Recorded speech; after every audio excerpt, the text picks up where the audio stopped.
Hero ஆனதுக்கு அப்புறமா நிறைய விஷயங்கள் நம்ம எதிர்கொள்ற மாதிரி இருக்கும். ஸோ அந்த தைரியத்தை விட்டுறக்கூடாது.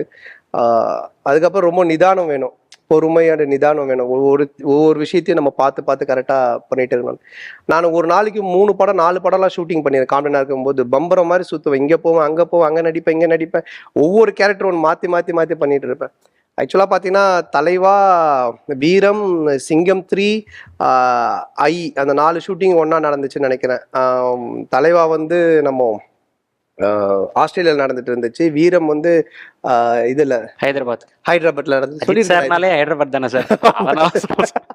கரெக்ட். ஸோ அங்கே நடந்துட்டு இருந்துச்சு. ஐ வந்து இங்கே 800 கிட்ட நடந்துட்டு இருந்துச்சு. சிங்கம் 3 வந்துட்டு தூத்துக்குடி. ஆஸ்திரேலியா, ஹைதராபாத், 800, தூத்துக்குடி. இப்படி ஃப்ளைட்ல போய் 2 ஷெட்யூல் போயிட்டு வந்து நடிச்சுட்டு வந்தேன்.